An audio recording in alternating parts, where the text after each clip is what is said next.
Choosing between these two cars is a bit like choosing some wrapping paper. In either case, the present inside is a BMW 4.4 litre twin-turbo V8. And if you want that wrapped up in Union Jack wrapping paper, then there's the Range Rover P530. Or for something a bit more Teutonic, how about the BMW X7 in mighty M60i form? The similarities between these two cars have never been so clear. Not only do they both have BMW V8s, but they also have exactly the same power, 530 horsepower and 553 pounds-foot of torque, which means that because they both weigh about 2.5 tonnes, they do 0 to 60 in roughly the same time, well under 5 seconds. And the similarities don't end there. Both cars are over 5 metres long and they're around 2 metres wide. They're also the same again tall. And look, you can now get a Range Rover long wheelbase with 7 seats, the same numbers you can get with the X7. And that means you're no longer excluded from the elite gentleman's club just because you have an army of kids to ferry around. And then there's their dynamic abilities. Both cars are said to be as good to drive as they've ever been, but while still ensconcing you in the lap of luxury. So with all these similarities, is there anything to choose between them? I don't know. Let's find out. Remember to head over to PistonHeads.com after watching this video to research and buy your next car. Now the thing is, I've driven this Range Rover quite a lot this year.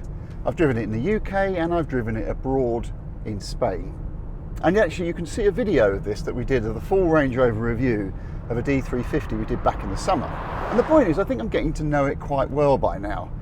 And you know what? I like it. I like the Range Rover. I think it does what Range Rovers should do, which is be luxurious and cosseting. And then of course it also goes off-road. Nothing will go off-road as well as this car, not in this class anyway. And that's because Range Rover has a legacy. It has to make their cars go off-road because that's what they do. And when I was in Spain, I did drive it off-road, and it really is astonishing what this car is capable of in terms of you can look over a precipice, you can't even see where you're going, and yet this thing will go down it no problem at all, and it will climb over rocks and all sorts of stuff. Quite unbelievable.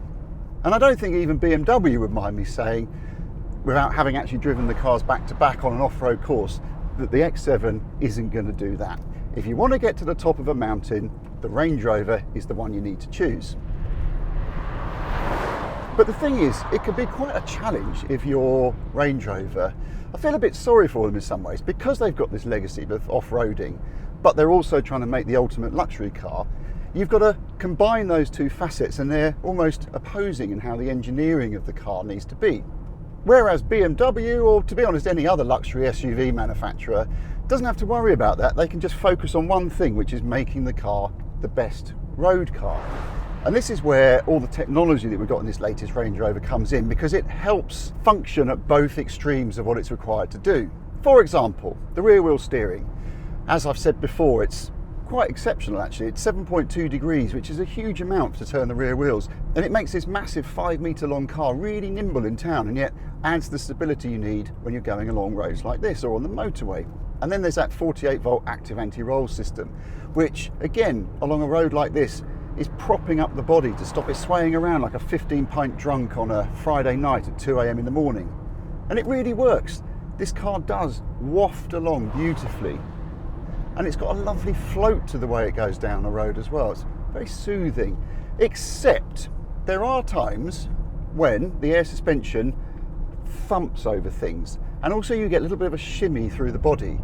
Now there was a point before where I thought this was something to do with the body not being very stiff, but I've spoken to one of the Range Rover engineers and he told me it's actually not the body is still really stiff.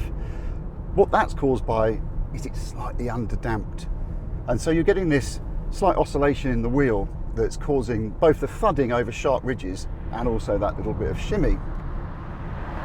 So the point here, the point I'm trying to make is that while the Range Rover is very, very good, there are just little bits where you think, oh, if only it could be a bit better, just a little bit more polished.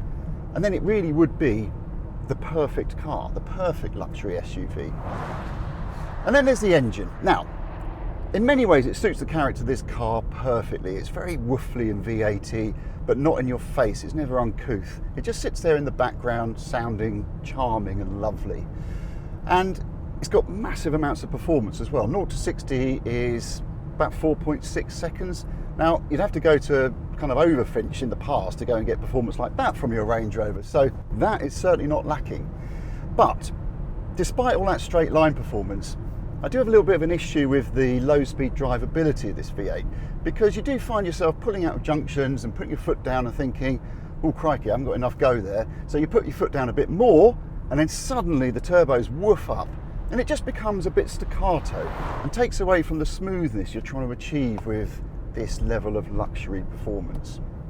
But before I come across too negative about the car, which I'm really not, I genuinely like the Range Rover, let me point out all the things that I like without exception.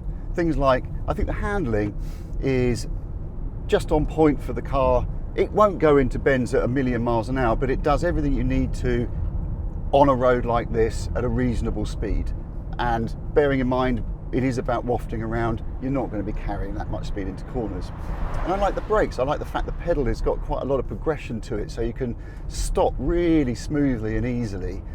And I also like the way the car is a nice mix of technology inside and also a sort of classic feel as well. So by the technology, we've got usable tech like the infotainment system, which I think works really well. The screens are really clear, the software is easy to use once you've had a little bit of time to get used to it, and it's pretty responsive as well.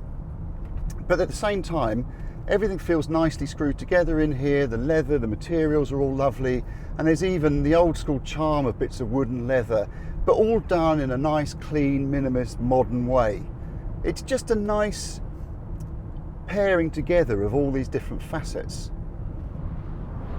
Right then, the X7, is it the same? No, it isn't. So despite all those similarities I talked about at the beginning, when you start driving these two cars, there are some fundamental differences that really start to shine through. For example, the engine. Now, I did say they're both BMW V8s, which is true, they are, but they aren't the same engine. The one in the Range Rover is the N63 BMW V8, still 4.4 litres, but the one in this car is the new one, the S68. And because it's got an S designation, that means this engine is a proper M engine, really. And we know it is because it's going to go in the new XM, which is the massive off-roader, even bigger than this. And that's going to be the first bespoke M car, if you didn't know that already, since the M1. Now, the main difference is this is a mild hybrid, whereas the one in the Range Rover isn't. So, being a mild hybrid, it means it's got a starter generator in the gearbox, and that makes the stop-start system so much smoother. But also, crucially, it adds about 12 horsepower and about 150 pounds-foot of torque into the system. So, whether it's that or whether it's just a better tuned throttle, I am not 100% sure, but I can tell you it doesn't suffer from the low-end torque problems that the Range Rover does. When you start off in this, it's much smoother, much more drivable, much easier to get off the line smoothly. So that makes a big difference to how the car performs and how the car feels. And then there's the noise. It's a similar noise to the Range Rover, but it's got a slightly harder edge to it, especially when you really put your foot down and use it. Performance is about the same. Both again do 0 to 60 in about this one I think it's 4.7 seconds, just a tenth behind the Range Rover. So performance wise, ultimately it's very, very similar, but the noise you get is just a little bit more sporty. And overall, if I had to say which has got the best engine, I'd say it's this one. And that's the beginnings of a recurring theme in this X7, because let's talk about the suspension now. So again, it's got 48 volt active anti-roll technology, but whereas the Range Rover, when you start to push it into the corners, it starts to lean over a bit and starts to understeer. With this car, I'm not saying it's a sports car, but it feels a lot better tied down. I mean, chalk and cheese really over the Range Rover. The roll is much, much less, and you find that the car doesn't understeer so much. And that's also because it's got the M Sport differential, the electronic differential, which you can feel shuffling the power around and neutering the understeer. And on top of that, you've got massive, proper, dedicated road tyres, which would be completely useless in a field, but much better on road. And then there's the steering. Now, this car also has rear wheel steering, but it's not anywhere near as aggressive. It doesn't turn the rear wheels anywhere near as much as it does in the Range Rover. And while that doesn't make it quite so nimble around town, it does mean that it's much more natural setup. You don't feel the rear wheel steering working quite as much as you do in the Range Rover.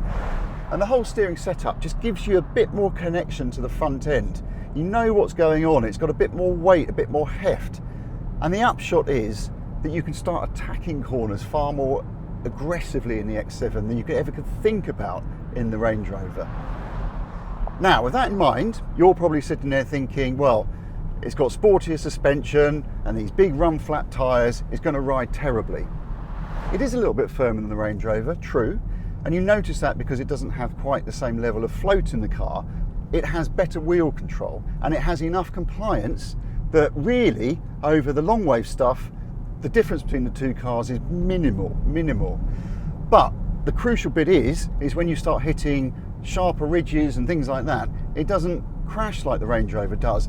Occasionally it will do, but nothing like to the same degree. And it's also really quiet in here. Maybe fractionally more road noise than there is in the Range Rover, but in terms of wind noise, you can be up to 70 miles an hour and you get some consistent noise, just some background consistent noise from the wind, but nothing like the gusting that you get in the Range Rover at times, especially in crosswinds. So overall, you'd have to say it's a quieter car. It's an easier car to live with in that respect. And there are other things I like about the X7 too. For example, space. I can sit in the back of this car with space in front of my knees, whereas if I get in the back of the Range Rover, I've got my knees jammed up against the back of the front seats. Now, admittedly, I'm freakishly tall, and if you're not freakishly tall, you'll be fine in both cars. And in the same way that Buckingham Palace is not a 2-bedroom flat, the concept of having more space tends to increase the sense of luxury. And also don't forget that the X7 gives you 2 adult size, and that's the thing, proper adult size rear seats that fold out the boot. Whereas you have to pay extra for those in the Range Rover, and you're already paying more for the Range Rover in the first place, and not just a little bit more either. £30,000 more for that car as opposed to this one. And there's no let up in quality in here either, because everything feels just as nicely put together and the materials feel at least on the same level as the Range Rovers. And there's modern technology too, like BMW's latest iDrive curved display screen. So, all of that taken into consideration, you're now probably thinking that I'd choose the X7. Well, no. And the reason is the X7 has its own issues, like the new iDrive software. Now this has gone from being user-friendly and intuitive to, well, a bit infuriating really, because the menus have got more complicated because most of the physical buttons inside have now been stripped away. So even doing something simple like turning on the heated seats or altering the distance for the adaptive cruise control involves a deep dive into a menu. And speaking of the adaptive cruise control, the other day I was in the fast lane of the M25 and the cruise control decided I hadn't been holding the steering wheel, so therefore I must be dead. So it stopped the car, turned off the engine, turned on the hazard lights and unlocked all the doors. But I promise I wasn't dead. And I'd been jinking the steering wheel before this happened, trying to convince the X7 I was alive, but it refused to believe me. And luckily this happened while I was in stop-start traffic and not at full speed, because otherwise I probably would be dead. And I haven't even mentioned the looks yet. The chintzy interior feels more like you're driving a BMW X1, and then we get to the exterior. Oh my god, the exterior. What has happened to the idea of design at BMW? The old X7 was wrapped for being ugly, and usually that makes manufacturers listen and they make the facelifted model prettier. But not BMW, it's doubled down and made it even worse by sticking bits of black plastic that looked like they were modelled on Crichton's face from Red Dwarf below that awful gawping grille. Meanwhile, the Range Rover, in the right colour admittedly, looks fantastic, so I don't feel embarrassed getting out of it, and the truth is that while it's got some shortcomings, it's not as infuriating as the X7. Do you know the really annoying thing here is that if you could take the good bits from both cars and stick them all together, you'd have a truly fantastic SUV. But as you can't do that, I'd take the Range Rover, but not the V8. I'd buy the D350, which suits the car better, and guess what? It also takes the price issue out of the equation, because it's also cheaper than the X7. We do hope you've enjoyed watching this PH video, and if you did, why not give it a like, but better still, subscribe to the channel, and that way you'll get more twin tests like this. And let us know which car you'd choose in the comments below.